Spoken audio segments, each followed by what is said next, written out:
Po sa inyong lahat. Magandang umaga po. We begin today our gospel where Saint Mark located and gave at least a distinct location of the setting of the gospel, which is the territory or the town of the gatherings. What is this place, or what does this place look like?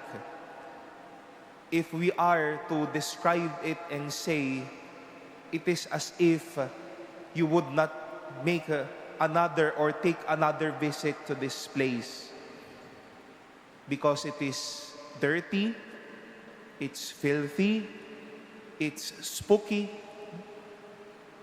Mabato ang lugar na ito, sabi nga po ng ilang mga eksperto sa salita ng Diyos. And today we were even given the description wherein two demoniacs lived in that tomb. Will you make a visit to a dirty, even a spooky, and even with a place where two demoniacs reside? You would not bring a tourist over that place. Kahit po tayo aayaw na pumunta sa lugar na ito. But what makes the experience remarkable? Jesus intended to pass and visit this place. What makes it even remarkable was the request of the demoniacs, send us out of the swines. What also is remarkable is that after they've heard that Jesus made a miracle of freeing these demoniacs, the people begged him, please leave this district.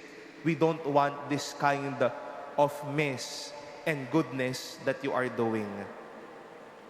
My dear sisters and brothers, we might see ourselves and even make ourselves in par with the place we call gatherings.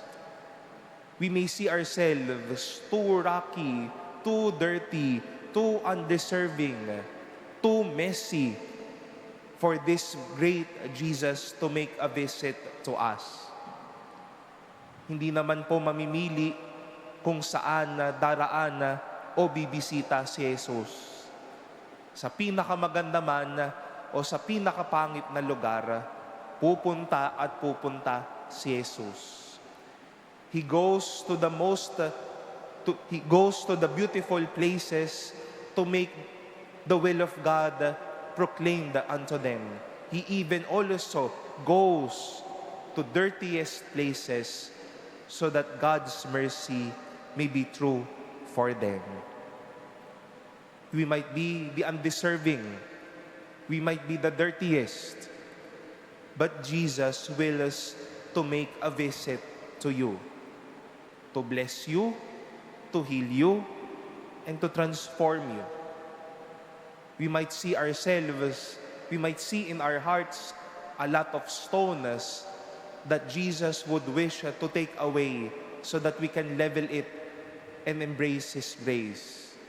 We too might also acknowledge the demoniacs inside our hearts, taking off the grace of God, umaayaw sa kabutihan ng Diyos, tumatalikod sa kabutihan at sa ating gawain, ukol sa hustisya at sa katarungan. But let Jesus pass by you.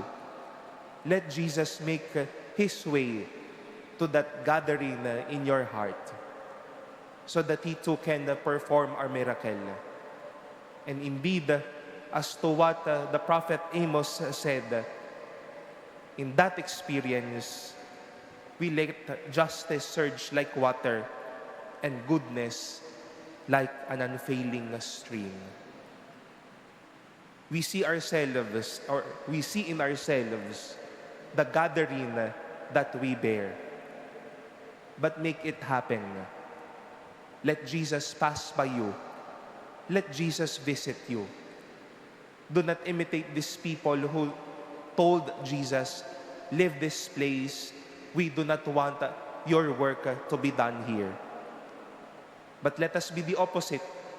Let us ask Jesus, stay with us, visit us.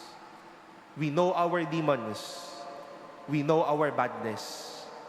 We need your transformation. We need your healing. We need your grace.